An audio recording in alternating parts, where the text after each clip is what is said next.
eso. Me da mucho gusto estar aquí con ustedes.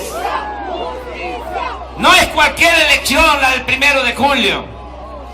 No es nada más elegir al próximo presidente, a los senadores, diputados federales. Es decidir sobre el destino de nuestra nación. Es una elección histórica. Nosotros lo que buscamos no es llegar al cargo, aunque se trate del cargo más importante de la República. Lo que buscamos es la transformación de México.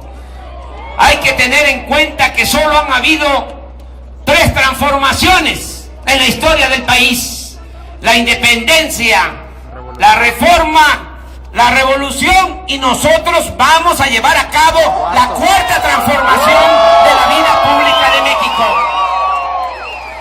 Eso es lo que vamos a hacer entre todos, porque esto no es tarea de un solo hombre, de un dirigente. Es asunto de todos. Todos vamos a lograr el renacimiento de nuestro país. Las cosas están bastante claras. Son 2 opciones, 2 caminos, 2 alternativas: o más de lo mismo o un cambio verdadero.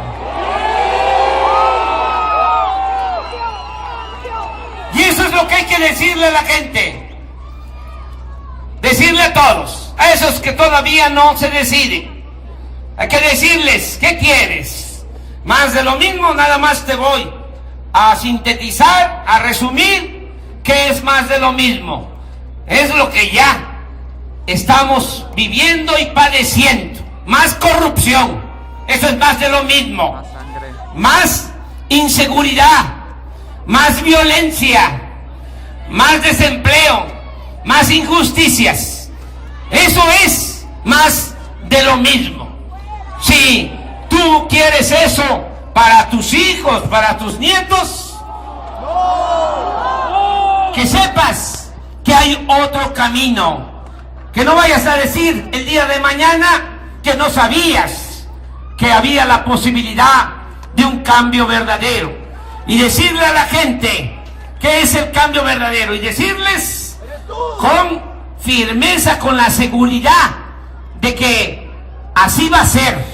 Decirles que el cambio verdadero es terminar, acabar con la corrupción imperante en el país. Que no tengan ustedes ninguna duda, vamos a cortar de tajo con la corrupción en México. Eso es cambio verdadero. Porque eso es lo que más ha dañado a Chihuahua, lo que más ha dañado a Juárez, lo que más ha dañado a nuestro país: la deshonestidad de los gobernantes.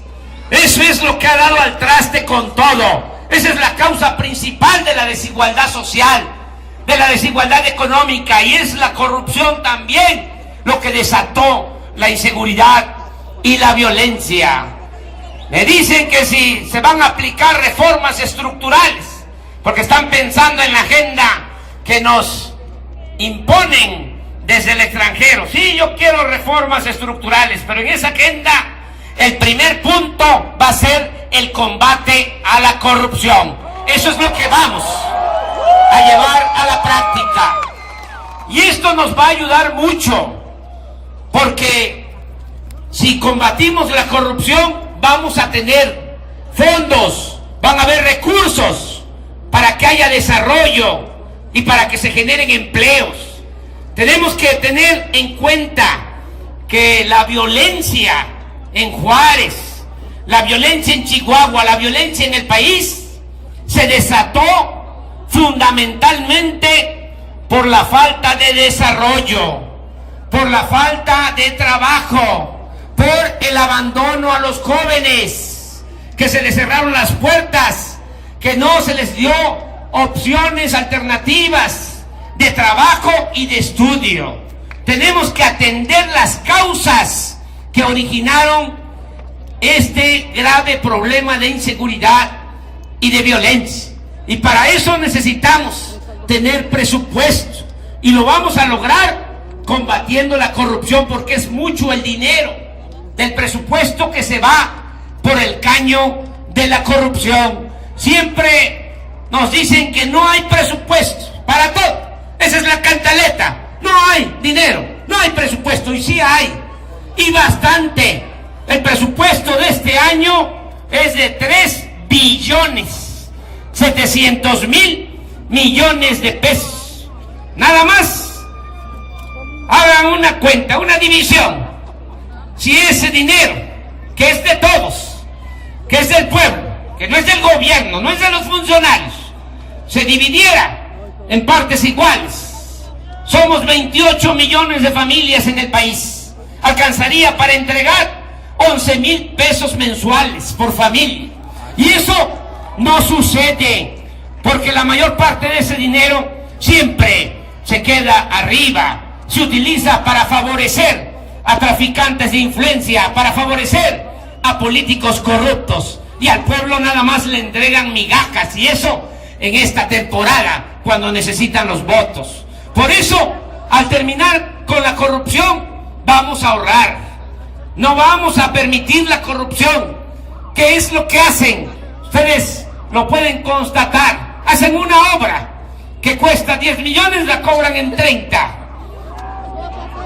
Firman un contrato con las petroleras extranjeras que no le beneficia a la nación, pero sí significa un jugoso negocio para las empresas extranjeras.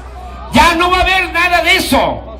Vamos a terminar con la corrupción, vamos a ahorrar desde el primer año 300.000.000.000 de pesos por el combate a la corrupción, y vamos a ahorrar otros 300.000 millones, aunque ahí andan diciendo que no me salen las cuentas. Fui jefe de gobierno en la Ciudad de México, fue el plan que llevé a la práctica, y sé que es mucho el desperdicio, que es mucho el gasto superfluo, que son muchos los privilegios de la alta burocracia, que le cuesta mucho al pueblo mantener al gobierno. ¿Quién mantiene al gobierno? Y es un gobierno faraónico, un gobierno mantenido y bueno para nada el que tenemos en el país. Esto es lo que va a cambiar. Vamos a ajustar los gastos del gobierno. Es mucho el llamado gasto corriente, lo que se destina nada más a mantener todo el aparato gubernamental. Sueldos de hasta 600,000 pesos mensuales para los altos funcionarios públicos. Los altos funcionarios públicos de México, y lo puedo probar, ganan el doble de lo que ganan los altos funcionarios públicos en Brasil. Un ministro de la Corte en México gana más que lo que gana el presidente Obama de Estados Unidos. Esto no lo podemos seguir permitiendo, y que quede claro, y lo repito, no es bajarle el sueldo a los maestros, a los médicos, a los policías, a los soldados y a otros servidores públicos que ganan poco, 6,000, 8,000, cuando mucho 10,000 pesos. No, vamos a bajar los sueldos de los que ahora ganan de 200 a 600,000 pesos mensuales. Ahí es donde vamos a cortar ese copete, vamos a descopetar. Y ya no van a haber viajes en avión particular, helicóptero particular para políticos, funcionarios. Ya no va a haber gasto médico especial para altos funcionarios públicos. ¿Saben cuánto es eso en el presupuesto de este año? 6,000 millones de pesos.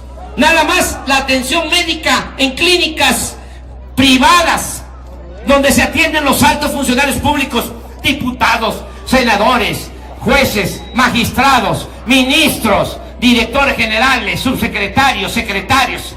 Eso se va a terminar. Se hacen hasta cirugía plástica, se dan hasta sus planchadas a costillas del erario. ¿Cómo no me van a salir las cuentas? Claro que me salen. Todo eso se va a quitar. No va a haber cajas de ahorro especial. Miren, vamos a ahorrar. Y yo voy a predicar con el ejemplo. Voy a ganar menos de la mitad de lo que gana el que actualmente ostenta la presidencia de la República. No puede haber gobierno rico con pueblo pobre. Recordando a Juárez, el servidor público va a tener que aprender a vivir en la justa medianía. Así es como vamos a financiar el desarrollo, porque me dicen, está bien que va a haber crecimiento, pero ¿de dónde va a salir el dinero? Pues de esa manera, combatiendo la corrupción y con austeridad republicana. 600,000 millones, porque si no lo hacemos así, ¿qué es lo que se tendría que hacer si no es de esta manera? ¿Cómo se tendría dinero? ¿Cómo lo propone Peña Nieto? Quiere aumentar el IVA al 22%. Y anoche también salió este tema. Y quieren seguir privatizando. Ya han entregado casi todos los bienes de la nación, los bienes del pueblo. Pero ahora andan sopiloteando porque lo que les importa es quedarse con el petróleo. Se les olvida, y anoche lo recordé, de que el petróleo no es del gobierno, el petróleo es de la nación, es del pueblo de México. Nosotros no vamos a privatizar. Ya estuvo bien de engaños y de mentiras. ¿Qué nos dijeron? Hace 29 años, cuando empezaron a aplicar esta política neoliberal, que si se privatizaban los bienes, si se entregaban los bancos, las empresas públicas, que si se entregaban bienes del pueblo de México a particulares, nacionales y extranjeros, iba a haber prosperidad, que la privatización era la panacea, que así íbamos a resolver nuestros problemas, que iba a haber crecimiento económico. ¿Cuál es el resultado? 3 décadas, cerca de 30 años. No tenemos crecimiento económico. La economía de México es de las que menos ha crecido en el mundo. Crecimos a la mitad de lo que han crecido los países del mundo en todo este periodo. A la mitad de lo que crecieron en este periodo los países del continente americano. ¿Y le vamos a seguir con ese modelo? Ya no. Vamos a cambiar esa política económica. No por razones ideológicas, sino porque sencillamente no ha funcionado. Por juicio práctico. Vamos a cambiar la política económica. Vamos ahora a tener dinero ahorrando, combatiendo la corrupción y con la austeridad. Y de esa manera vamos a rescatar al campo. Eso es lo primero. Vamos a impulsar la actividad productiva y vamos a empezar por rescatar al campo.